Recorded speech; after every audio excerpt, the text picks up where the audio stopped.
Welcome back. Bulletin के आगाज में सबसे पहले बात करेंगे कराची में बिजली बहरान की। बिजली की लोड शेडिंग के अगले पिछले तमाम रिकॉर्ड टूट गए। शहर के तकरीबन हर इलाके में 15-15 घंटे की लोड शेडिंग। रात में भी 2 से 3 बार बिजली चली जाती है। लोगों की नींद पूरी हो रही है, ना दिन में काम हो रहे हैं। दुकानदार भी तंग आ गए। रिपोर्ट करें अफजल खान।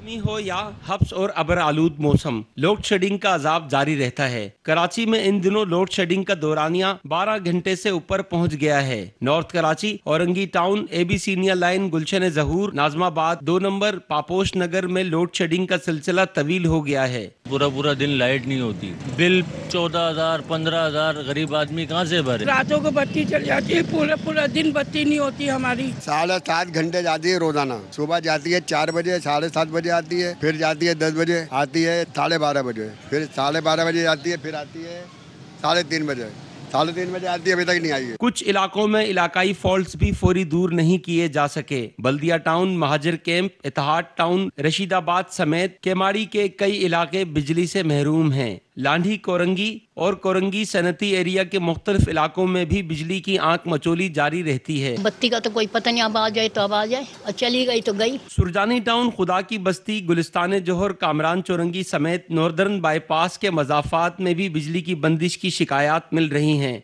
मकीनों का कहना है कि लोड शेडिंग के मुकम्मल खात्मे के लिए ठोस और अमली इक़दाम किए जाएं।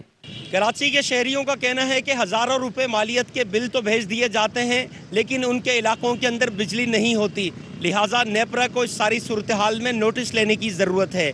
कैमरामैन मोहम्मद जीशान के साथ अफजल खान, ARY न्यूज़, कराची। कराची में गैर-एलानिया लोड शेडिंग ने अवाम की जिंदगी अजीरन बना दी है। मुख्तलिफ इलाकों में 10-10 घंटों तक लोड शेडिंग की जा रही है। हमारे नुमाइंदगान अंजुम वहाब और चांद नवाब मौजूद हैं, उनसे सूरत हाल जानते हैं। अंजुम, बताइएगा, आप पाकिस्तान चौक पर मौजूद हैं, किन इलाकों में लोड शेडिंग ज़्यादा हो रही है और शहरी क्या कहते हैं? जी, लोड शेडिंग का तो ज़्यादा और कम का तो तस्वुर अब के इलेक्ट्रिक ने शहर में ख़त्म कर दिया है। मुस्तस्ना इलाके जो पहले 1 से 2 घंटे की लोड शेडिंग थी, वहाँ पर भी अब 2 से 3 घंटे की लोड शेडिंग दिन में 5 से 6 बार की जा रही है। कराची के किसी भी इलाके का नाम ले लें, पाकिस्तान चौक पर मौजूद हूँ, यहाँ भी 6 बजे बिजली आई और दुकानदारों का कहना है कि 7 बजे ये दोबारा चली जाएगी। 8 बजे ये कारोबार बंद करके घर चले जाएंगे। घर जाएंगे तो वहाँ पर भी बिजली मौजूद नहीं होगी। Orangi, Korangi, Landhi, Malir, North Nazimabad, North Karachi, 30 town, Shadman town, Shah Faisal colony, Razzakabad, Gulshan Memar, किसी भी इलाके का नाम ले तो लोड शेडिंग से मुस्तस्ना नहीं है। यह सूरत हाल शहरियों के लिए काफ़ी अदियतनाक हो चुकी है और ख़ास तौर पर रात के औकात में के इलेक्ट्रिक ने 2 दफ़ा बिजली बंद करने का ऐलान किया है। आज बाकायदा उन्होंने ऐलान किया है, शेड्यूल भेज दिया है कि रात 12 बजे से लेकर सुबह 7 बजे तक हर इलाके में 2 दफ़ा 1 से 1.5 घंटे की बिजली बंद की जाएगी। इसके अलावा मेंटेनेंस और शटडाउन के नाम पर भी 8 से 10 घंटे बिजली बंद की जाती है और शहरी शटडाउन से भी मुतासिर होते हैं, लोड शेडिंग से भी काफ़ी मुतासिर होते हैं। हमारे साथ यहाँ पर कुछ लोग मौजूद हैं जिनसे हम पता करते हैं कि इनके इलाके में बिजली की क्या सूरत हाल है बिजली की। जनाब, पहली बात तो है पूरे कराची का बिजली का निज़ाम ख़राब हो चुका है। शहर में हम खाली एक साउथ की बात नहीं करेंगे, हमारे यहाँ पहले 2 दफ़ा की बात की गई थी, अब 2-2 ढाई घंटे और 6 दफ़ा की जा रही है। यानी हमें 24 घंटे में सिर्फ 6 घंटे लाइट मिल रही है और हमारा सोना और जागना सब खत्म हो गया है। आप कहाँ रहते हो, क्या बिजली की सूरत हाल है? लांडी के अंदर हम रहते हैं, तो लांडी और करंगी के अंदर सूरत हाल ये है कि 4-5 घंटे की मुसलसल लोड शेडिंग चल रही है। जो ना सुबह काम पे जाते हैं तब बिजली नहीं होती, काम पे पहुंचते हैं काम पे बिजली नहीं होती, वापसी घर पे आते हैं तब बिजली नहीं होती। कारोबार ठीक है, तो शहरियों के तासुरात हम सुन रहे हैं, ख़ासतौर पे इस वक्त जो कारोबारी हजरात हैं उनकी मुश्किलात क्या हैं और मार्केट्स जल्दी भी बंद करनी है और फिर बिजली भी से भी मुतासर हो रहा है कारोबार। यहाँ से अंजुम वहाब हमें अपडेट्स दे रहे थे। चांद नवाब का रुख करेंगे और उनसे जानेंगे, वो रिहायशी इलाके में मौजूद है लियाकताबाद में, उनसे पूछते हैं कि वहाँ शहरी क्या कहते हैं। चांद नवाब, बताइएगा शहरियों का क्या कहना है, यहाँ पे क्या दौरानिया है लोड शेडिंग का? जी बिल्कुल, ये ज़िला वस्ती का इलाका है लियाकताबाद, जहाँ मैं मौजूद हूँ। जैसे अंजुम वहाब ने बताया वही पोजीशन यहाँ है। बिजली आती नहीं 10-10 घंटे और बिल जो है ज़्यादा आ रहे हैं। क्या कहेंगे, कितना बिल आ रहा है? क्या ये आया 9,700-200 रुपये का। ये हमारा आता है 3, 3,500-4 हज़ार का बस। बिजली आती है, अभी गई हुई है, रात को 3 बजे जाती है, 2 घंटे के बाद आती है, सुबह जाती है तो 1 घंटे। भैया, मेरा तो एक कमरे का घर है और मगर देखिए पहले तो 3,000-4,000 में भर सकती थी, अब तो 9,000 और फिर 800 रुपये। देखें सही, और लाइट 5-5, 6-6 घंटे नहीं, और रात में 2-3 बजे से 4-5 बजे तक नहीं होती भाई।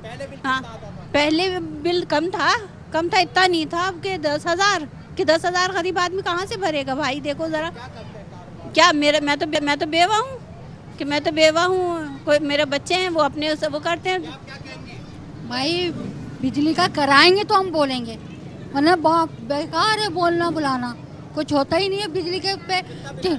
मेरा 5,390 रुपये आया है और पहले आता था 2,000, 2,500, अब तो 2,000 ज़्यादा, 2,500 ज़्यादा ही आ रहा है। बस ना मेरे पास बिजली में तो मच्छर आते हैं बहुत ज़्यादा। चांदबाब, ज़ाहिर शहरी बता रहे हैं कि वो बिजली के बिल नहीं भर पा रहे हैं, इतने ज़्यादा बिल आ रहे हैं, लेकिन लोड शेडिंग का दौरानिया क्या है, क्या है आपसे अपडेट्स दीजिएगा। जी बिल्कुल, इनका कहना है कि ये बेवा खातून है जिनका एक कमरे का घर है, उनका बिल इतना आ गया, बिजली आती है। दूसरी खातून है, उनका कहना है कि बिजली की जगह मच्छर ज़रूर आते हैं लेकिन बिल आ जाता है 10-10 घंटे गैर एलानिया लोड शेडिंग है। ये इलाका ज़िला सेंट्रल का इलाका है, लियाकताबाद डिस्ट्रिक्ट सेंट्रल पूरे में यह है। जैसे अंजुम वहाब साहब ने बताया, इसी तरह पूरे शहर में 10-10, 12-12 घंटे की गैर एलानिया लोड शेडिंग की जा रही है। लेकिन बिल जो है, जो 3,000 का बिल था वो अब 6,000 का, 7,000 का बिल आ रहा है। आवाम बिल भी भरती है लेकिन बिजली नहीं है, ये शिकायत आम है, लियाकताबाद हो। जी साथ ही रहेगा अंजुम, आपसे भी सूरत हाल जानेंगे। चांदबाब आप भी साथ रहिएगा। इस वक्त जमात इस्लामी कराची के अमीर हाफिज़ नईमुर रहमान हमारे साथ हैं, उनसे बात करेंगे। हाफिज़ नईमुर रहमान साहब, बहुत शुक्रिया। आपने जमात इस्लामी ने बड़ी तहरीक चलाई कराची के, ख़ास तौर पे जो कि इलेक्ट्रिक के मामलात हैं इनको लेकर। अब तो लोग बिजली के बिल भी नहीं दे पा रहे, ऊपर से जो बिल भी दे रहे हैं 100% बिल देने वालों इलाकों में भी लोड शेडिंग हो रही है और 10-10, 12-12 घंटे बिजली नहीं है। जी बिल्कुल, आपकी बात सही है और इससे पता चलता है कि जो के इलेक्ट्रिक है अब एक माफिया बन चुकी है। इनको जब कोई मराहत लेनी होती है तो ये वाइट कॉलर क्रिमिनल जो बैठे हुए हैं सीईओज की सूरत में और डायरेक्टर्स की सूरत में, ये वाइट कॉलर क्रिमिनल हैं, ये सीईओज नहीं है। ये क्रिमिनल लोग जो 50-50, 60-60 लाख रुपए तनख्वाहें लेते हैं, ये हमारा खून निचोड़ने के लिए लाकर बिठाए गए हैं। वो कंपनी कि जिसके असल मालिक का इस वक्त पता नहीं है, क्योंकि अबराज कैपिटल बैंकक्रप्ट हो चुका है और कैश पावर उसकी होल्डिंग कंपनी है। उस होल्डिंग कंपनी को कौन चला रहा है ये किसी को नहीं मालूम। सारी हुकूमतें इस माफिया को सपोर्ट कर रही हैं, क्या पीटीआई, क्या नून लीग, क्या पीपल्स पार्टी और क्या एमक्यूएम, ये सारे इसके सहूलतकार और के इलेक्ट्रिक इनका सहूलतकार है। और जो सफर कर रहे हैं वो कराची के 3 करोड़ से ज्यादा आवाम है और कोई पूछने के लिए तैयार नहीं है। इसलिए कराची के लोगों को, इन सारे लोगों को खैर बात कहना पड़ेगा अगर वो चाहते हैं कि इस माफिया से निजात हासिल करें। सीधी सीधी बात है, वरना इसी तरह अजाब का शिकार रहेंगे। टूटी हुई सड़कें भी मिलेंगी, चिंची के धक्के भी मिलेंगे, जिल्लत और ख्वारी भी होगी और लोड शेडिंग भी होगी। ये इन्वेस्टमेंट नहीं करते, इन्होंने कोई एग्रीमेंट पूरा नहीं किया, इन्होंने जो है वो तांबे के तार हमारे चोरी कर लिए।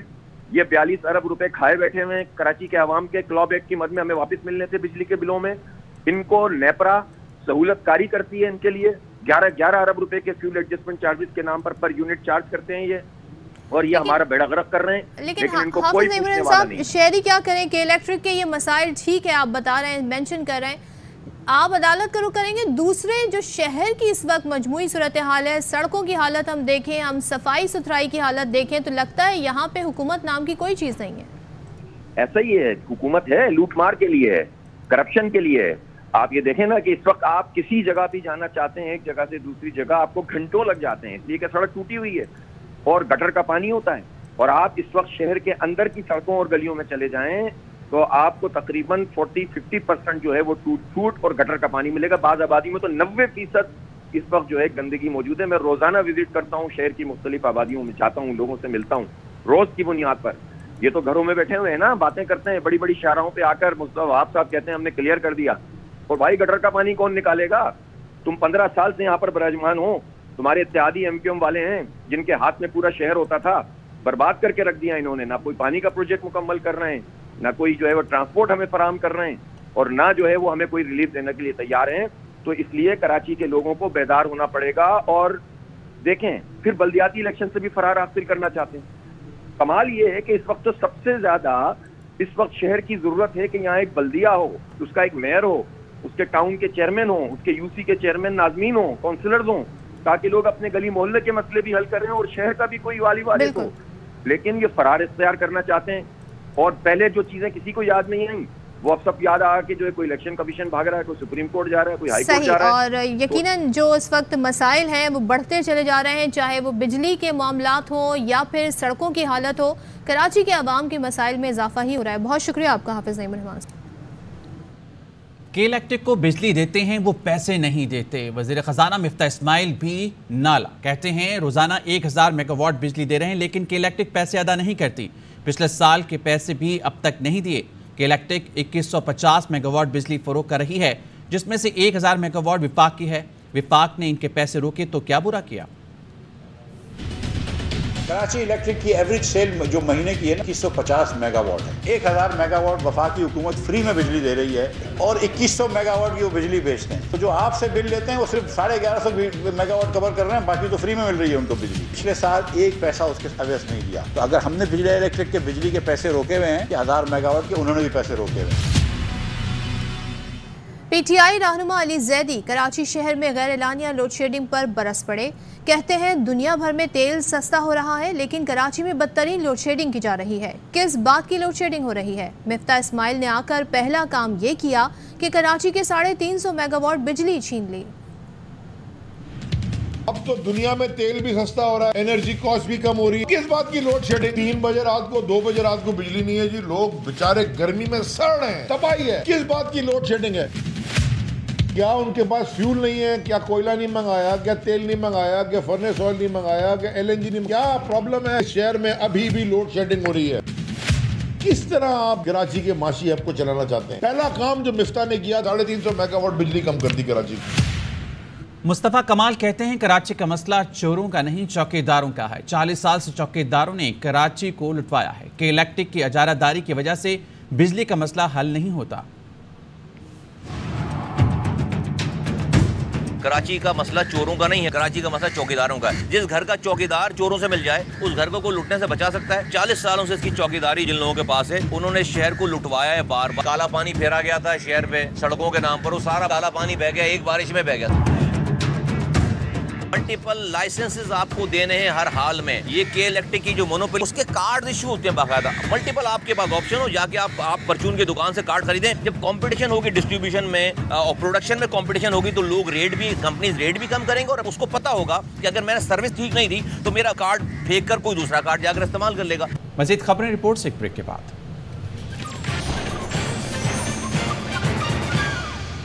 Welcome back. पीटीआई का 13 और 14 अगस्त की दरमियानी शब इस्लामाबाद में पावर शो का ऐलान। चेयरमैन इमरान खान की ज़ेर सदारत पीटीआई की सियासी कमेटी के इजलास में फैसला। 13 अगस्त की रात इस्लामाबाद में इज्तिमा होगा। 14 अगस्त का जश्न भी जलसा गाह में मनाया जाएगा। इमरान खान हुकूमत मुखालिफ तहरीक के अगले मरहले का ऐलान करेंगे। पीटीआई का मेगा पावर शो के लिए 1 लाख अफराद को जलसे में लाने का टास्क। इमरान खान ने पार्टी क़यादत को जिम्मेदारियां सौंप दी। मुल्क भर से काफिले इस्लामाबाद की जानिब आएंगे। इजलास के शुरका ने हुकूमत मुखालिफ जारहाना हिकमत अमली जारी रखने पर भी इत्तेफाक किया। ममनुआ फंडिंग केस का मामला FIA ने पीटीआई के सीनियर रहनुमाओं मियां महमूद रशीद और असद कैसर को 11 अगस्त को तलब कर लिया। विफाक की हुकूमत की हिदायत पर FIA ने तहकीकात शुरू की हैं। ज़राए का कहना है मियां महमूद रशीद विफाक की जानिब से बनाई गई तहकीकाती टीम के सामने पेश होंगे। FIA पेशावर की इंक्वायरी अफसर की जानिब से साबिक स्पीकर कौमी असम्बली असद कैसर को भी 11 अगस्त को FIA खैबर पख्तूनख्वा ऑफिस में पेश होने का कहा गया है। असद कैसर का कहना है FIA की जानिब से ताहाल कोई नोटिस मौसूल नहीं हुआ। FIA ने जहां तलब किया हाजिर हो जाऊंगा। तमाम अमूर कानूनी तौर पर निपटाए, किसी परेशानी का सामना नहीं। तंजीमी स्ट्रक्चर के लिए आने वाले फंड से दफ्तर का किराया और मुलाजमीन की तनख्वाह अदा करते थे।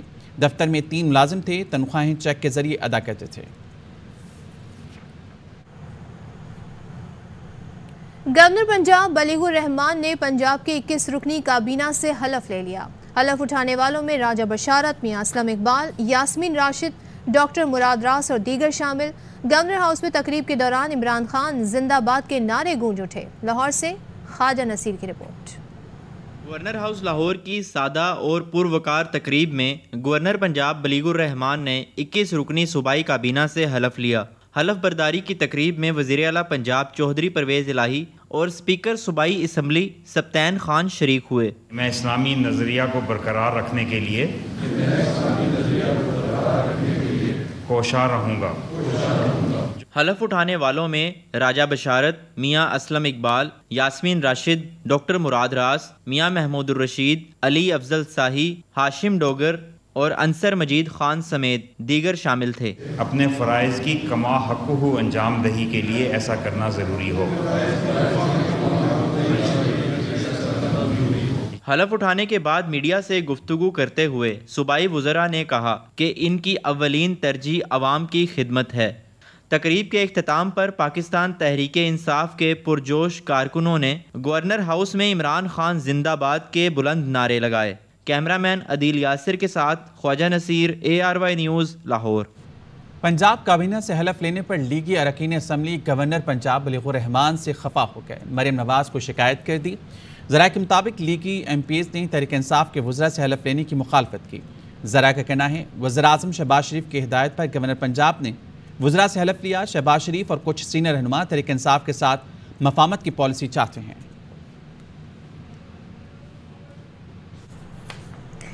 दुनिया से कर्ज लेने में मुश्किल है और अब तो शर्म भी आती है। दुबई और सऊदी अरब के पास जाओ तो कहते हैं IMF से डील कर लो, कभी कहते हैं शहबाज शरीफ से फ़ोन करा दो।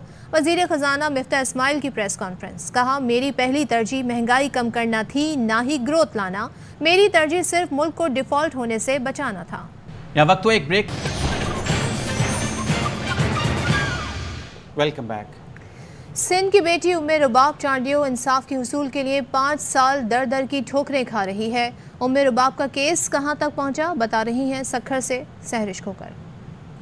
5 सालों से मैं इंसाफ के लिए एक जंग लड़ रही हूँ। साहब, दादा और चचा को बेदर्दी से कत्ल किया गया। सिंध में दादो के नवाही इलाके मेहर की मखीन उम्मे रुबाब चांडियो की आप बीती किसी से ढकी छुपी नहीं। ये वो बेटी है जिसके सर से बाप का दस्ते शफकत बेदर्दी से छीना गया, चाचा की अपनायत का खून करके उसका गला घोंटा गया और दादा की मोहब्बत से भी महरूम कर दिया गया। अफसोस के नाजुक अंदाम लड़की पर जुल्म का ये पहाड़ तोड़ने वाले इन 3 मजबूत रिश्तों के कातिल इसी सिंध धरती के कर्ता धर्ताओं में से हैं। मैं एक सिंध की बेटी, पाकिस्तान की बेटी, सिर्फ इंसाफ चाहती हूँ। शायद हमारे हुक्मरान अंधे बहरे गूंगे हैं, वो नहीं सुन रहे। मैं आज ये आईना इसलिए लेकर आई हूँ कि ये आईना सवाल करता है हमारे हुक्मरानों से भी, पाकिस्तान के इस निज़ाम से सवाल करता है कि क्या इस मुल्क में इंसाफ मिल सकता है। उम्मे रुबाब ने अब तक एहतजाजन नंगे पांव अदालत का दरवाजा पार किया। उम्मे रुबाब ने दिन की रोशनी में लालटेन जलाई और आज समाज के ठेकेदारों को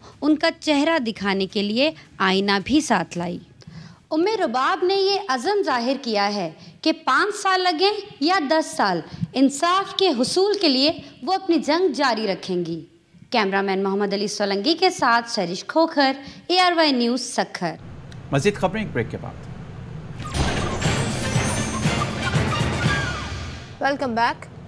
और बात करेंगे कॉमनवेल्थ गेम्स की। कॉमनवेल्थ गेम्स में पाकिस्तानी रेसलर्स की धूम। गोल्ड तो नहीं जीत सके लेकिन लोगों के दिल जीत लिए। मोहम्मद शरीफ ताहिर 74 किलोग्राम कैटेगरी के फाइनल में पहुंच गए। तो मुझे है कि मैं गोल्ड नहीं जीत सका, लेकिन यह है कि मैंने पूरी एफर्ट की। 3 मैंने पहले फाइटें विन की। मेडल फाइट थी, उससे पहले मुझे इंजरी का थोड़ा सा सामना करना पड़ा, तो इस वजह से थोड़ा प्रॉपर जोर नहीं लग पा रहा था। भी खिलाड़ी को जब आपने ऊपर लेके जाना है तो उसके लिए ज़रूरी है कि उसको इंटरनेशनल ट्रेनिंग दी जाए। वो ट्रेनिंग नहीं मिलेगी तो आप किस तरह मेडल जीत सकते हैं। मेडल के कलर चेंज होते जाएंगे, जो मेडल ले सकते हैं वो भी नहीं ले पाएंगे। दुख तो बहुत ज़्यादा है, जो प्लानिंग की थी वो नहीं हो सका। प्लानिंग बहुत ज़्यादा ज़रूरी है। हम घर से उठकर आते हैं और आकर इधर लड़ते भी हैं।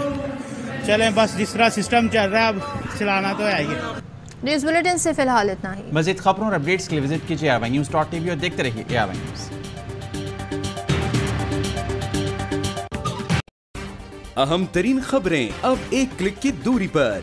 आपके पसंदीदा टॉक शोज हों या अहम मुल्की या गैर मुल्की शख्सियात की न्यूज कॉन्फ्रेंसेस, हर लम्हा बाखबर रहने के लिए सब्सक्राइब करें हमारा YouTube चैनल। मौसम की सूरत हाल हो या खेल के मैदान से खबरें, अपने मोबाइल फोन से मुल्की और बैनुल-अक़वामी अहम खबरों तक रसाई के लिए डाउनलोड कीजिए मोबाइल ऐप। बावसूख ज़राए से मुसद्दिक़ा खबरों, तज्ज़ियों और तबसरों से मुस्तफ़ीद होने के लिए विजिट कीजिए पाकिस्तान की सबसे बड़ी न्यूज़ वेबसाइट www.arynews.tv।